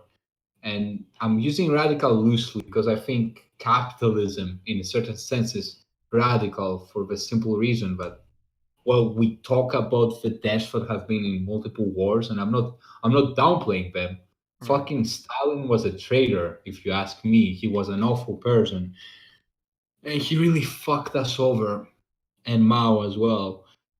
He was also an awful person, but we don't really consider the deaths that we have by poverty, or the Marines that are left behind for the simple reason that they can't pay after they're done serving their country. mm. I think capitalism itself is radical for that reason. Most people don't really think about it, so they don't see the problem. But I think the kill count is just as high as any other system for the simple reason that, many people die of poverty essentially. They're damned into lives where they can't get things done, things get slowly worse, their sickness gets worse, and they slowly die. Well, And I this think is those can't a believe this capitalism. is a meme and a line of thinking that I would actually push back against. But at the same time, I think we would be opening up a whole can of worms. So I think I don't know how long we've actually been going, but I do want to be respectful of your family and also the Greek fireworks that are going off illegally. Yeah, yeah. So if you're good, I'm good. It Can you would just push back on that a bit sure. if you want? Oh yeah, absolutely. So the thing about it is like when you look at Soviet Russia or Maoist China or anything like that, it's very clear that what they were trying to do is they were trying to abolish the bourgeoisie, and they came up with central planning. And I know not all communists are into central planning. I know not all even socialists are into strong authoritarian governments, right? But as a result of that, and a result of the purge of their political opponents, they killed a few million people, and then their economic policies were pure disasters. Like I think the Yeah, Great I Leap know. Forward alone was like 40 million people starved to death. The So thing is that, before Stalin, things were kind of going well for a start, but after he took over, he really fucked a but good deal of I would people, see killed that people. I would see that as the problem a problem with the centralization of power and authority in almost any Yeah, system. you're right So about that. yeah, I so believe in something that we call socialism with, and communism, basically, which is you have councils of multiple people taking control of what is the government. For example, you have unions, you have scientific councils mhm. and engineering councils that advise your decisions, and you have a but central council that. But let me push back on the death statistics Yeah, real sorry, quick. sorry, sorry. Even if we're opening up a can of worms. So the reason why I'm pushing it back about against that is because just because you have a more socialist system or you have universal health care or you have universal, dentistry or retirement or whatever, it doesn't render you immune to scarcity. So for instance, like you still have logistics, you still have a limited amount of doctors, a limited amount of nurses, a limited amount of trucks, a Yeah, limited amount of food. So even in a socialist or communist system, like you might say that the distribution to the people would be better because we would prioritize people more. But at the same time, what I would say is in order to get that level of prioritization, you have to give the government more power. So you're back to the problem of the centralization of power and how you rein in the government. And specifically, when you're talking about banning the private ownership of firearms, that's where it gets really, really slippery for me because it's like you want to centralize power and you don't want people to have the ability to revolt. That sounds I like don't a mind historical firearms recipe if you for ask. disaster. Yeah, I don't disagree with you on that. The problem I see with this is mostly that in the Soviet government you didn't really they've other countries kind of pushed against it, and scarcity is kind of forced in the situation where you kick out many companies and you kick out many capitalists that way, and that causes scarcity because we're going to take all that wealth away instead of you taking it or having them work with you. I think communism would never work on a national scale. I can only working on a globalist scale, and On a what scale? globalist scale, if I can't see it working as an isolated system because other capitalist systems are all going to have an embargo on it, so they're not going to trade goods with Mm-hmm. it, which is going to stop it from having the chance to evolve. Well, so would you see that as something that would be imposed by a centralized government, or are you saying that you're looking for like a global national will for communism that just kind of has like this natural revolution that occurs worldwide? Generally, communism, if the more authoritarian you to require a government, but if you are an uncom, for example, I can see your point. going without a government, but I don't really believe that people are really capable of handling such a system easily, for the simple reason that, your average person doesn't have too much time on their hands to understand politics, and politics is a complex science. It's not just a subject anybody can pick, and many people end up voting for the person that seems to have generally the most money. In many cases, that's what happened. Yeah, but There's something what we call manufactured consent in most democracies, where you basically have two parties that you vote for, and any other vote is new. well, so I guess my question is then, so are you a Marxist Leninist that you think that there has to be a vanguard party that leads the revolution? Not necessarily. I generally believe that we make councils more. At, let me explain this. We want people to make political decisions who are also able to, while taking in consideration the average people. Like, I kind of want a council of scientists to make decisions about science, But how because of, how do these people not become the next new self-serving oligarchs? Like this is my you problem have with. multiple councils. That's the thing. You have for scientists, you have a council for engineers, and Mhm. you have some sort of more central council that's gonna look at the concerns of the people, look at the concerns of the unions, and look at the concerns of the other councils and make decisions, which is still susceptible to corruption. It's not a perfect system, but I believe just like capitalism evolved in a sense and became better, of and at some point it's going to have its collapse, like all systems. This can evolve, become better for a while, and at some point collapse as well. And Well, and I mean, I think that's like the natural, the natural progression of societies is this kind of yeah, like perpetual growth and collapse and growth and collapse and growth and collapse. My fear though is that, and this is my same fear with fascism, is but that they're going to take many the of your rights away. is that, Yeah, well, I was just going to say, is that the cure is worse than the disease. So mixed economy capitalism, like I know it was cute to kind of knock it over the past few weeks, as the coronavirus kind of came out and knocked us all on our ass and all the grocery stores were empty. But like there's not only the grocery stores, like people have to pay rent. mhm. They're fucked. Many of those people get evicted from their house. What are they going to do now?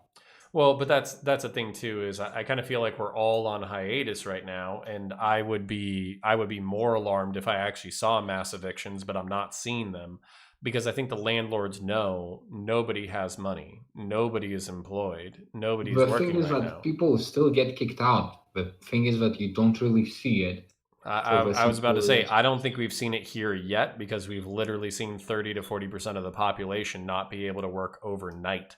So I think everybody's trying to work together in order to survive. If I did see mass evictions, if I did see people getting kicked out onto the street, I would be more on the side of basically like, fuck it, let's just go Let's riot. go communism. Yes, Yeah, maybe not that yeah. far, but yeah, it's time to Let's go riot. socialism. Yeah, Yeah, maybe not yeah. I even socialism, understand but that. like it's time to hold these people accountable because they have unrealistic expectations of what human beings are capable of. So that, Yeah, like I'm not, 30 to 40%. I don't even know the statistics, but a lot of America is restaurant and retail and service industry, and I think between 30 and 40% of our population became unemployed or underemployed overnight. yeah, and So. that's horrifying. A horrifying, especially considering your city.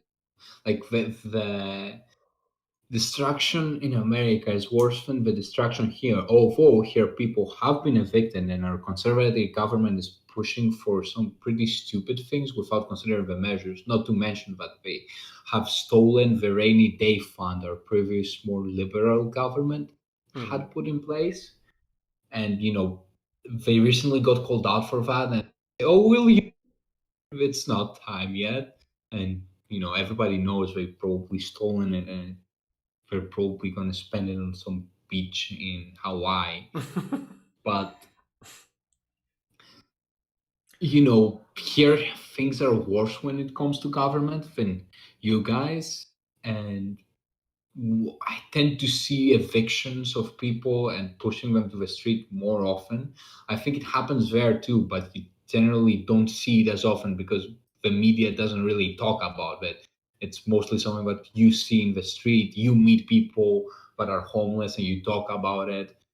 It's not something that's really portrayed or people look into it because, many people would start having more revolutionary ideas if they were talking about this. Yeah, but that's almost my point though, is I think the only reason why you're not seeing more revolutionary rhetoric and revolutionary political push because of this crisis, the reason why you're not seeing it is because landlords are not evicting people. So basically there's no point in eviction because let's say that you owned a strip mall. This is the perfect example.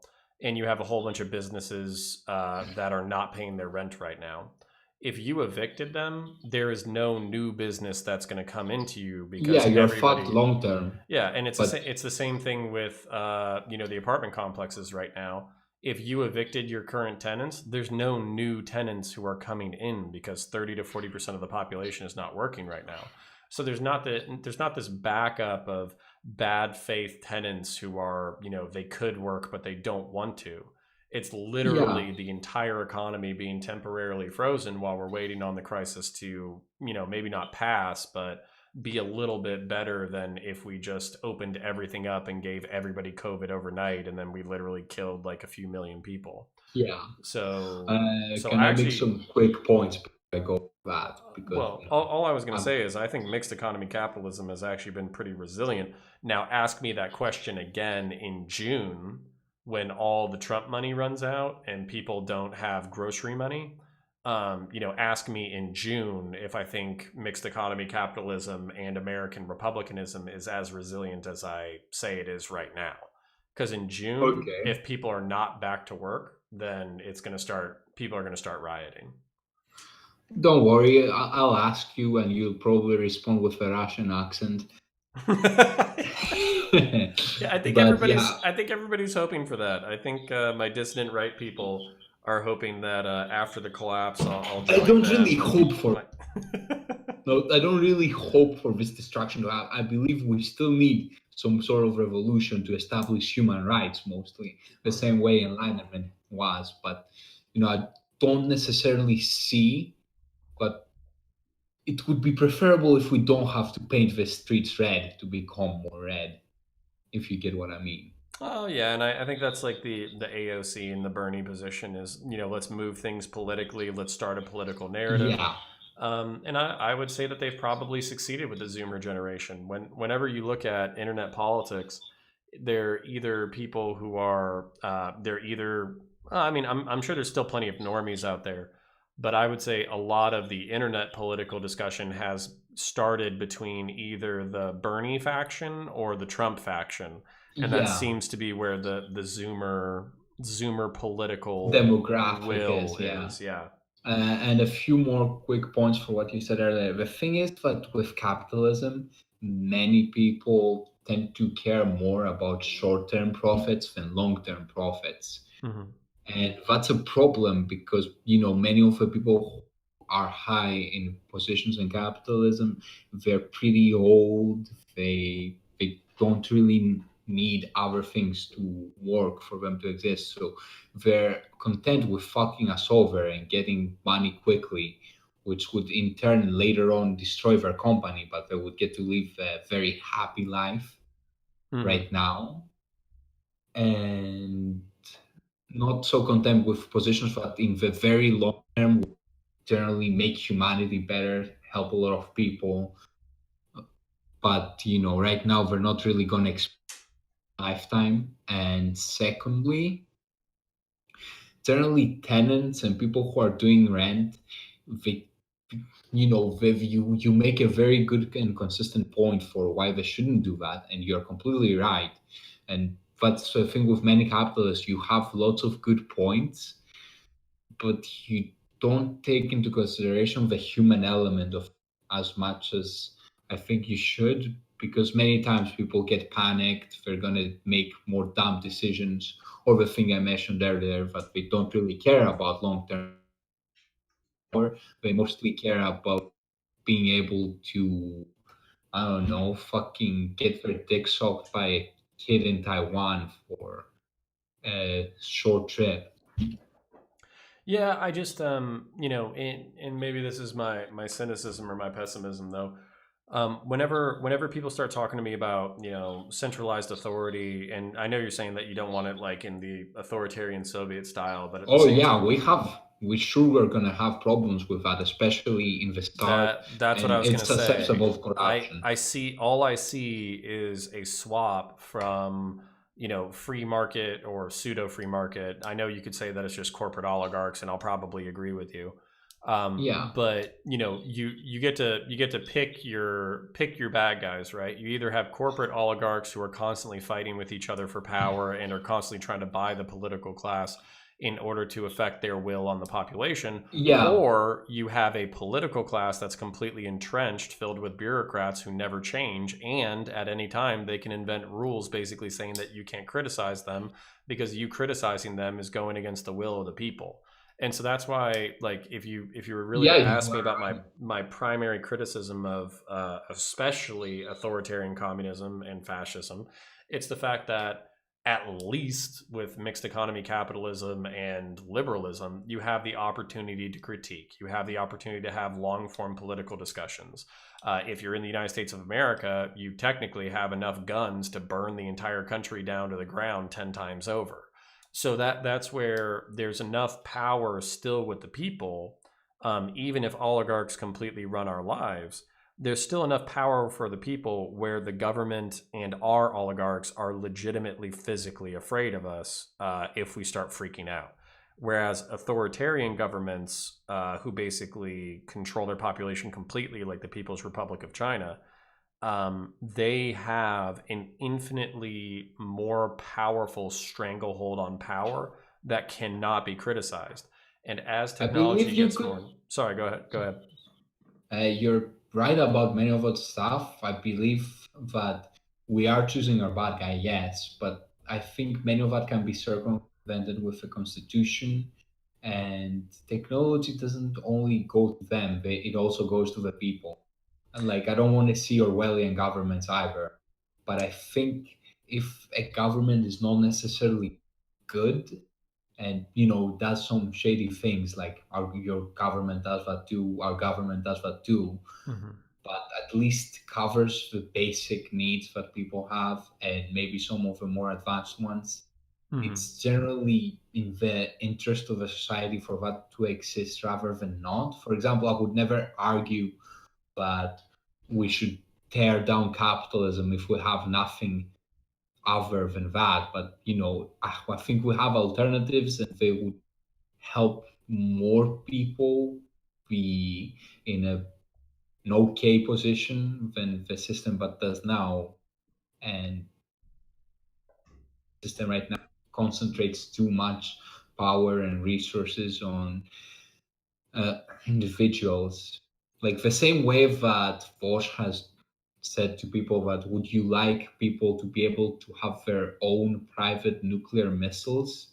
I believe the same goes with lots of money, because if you have enough money, you can start ruining the economy, you can fuck up people's lives. And yeah, this Well, is probably the note I'm going to end on. Would you like to refute that? yeah, little bit, but Yeah. I would actually be happy to have this conversation again. Um, Yeah, the this is great.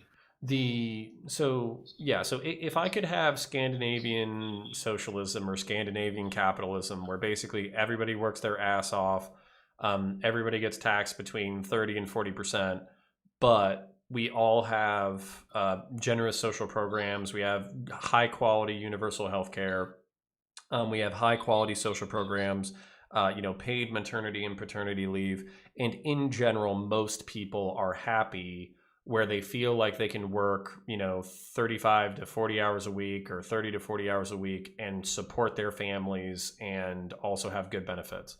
I would be very happy to live in that society if it worked. And then also if I got to keep my guns so I could burn the system down to the ground if it didn't Yeah, work. I agree, Val. I That agree with that. that's the sweet I spot. but it Ironically, when has I to was work. in, It has to yeah, work, or there's no point. yeah, ironically, when I used to be in the alt right, I used to be anti-gun, and now that I'm in the left, well, I was still seemingly, I started with, okay, they can have handguns, okay, but I'm like, oh, fuck it, give them fucking machine guns, give them a tank. Give them AKs. They need to be able to revolt against the Yes. bourgeoisie. Uh, yeah.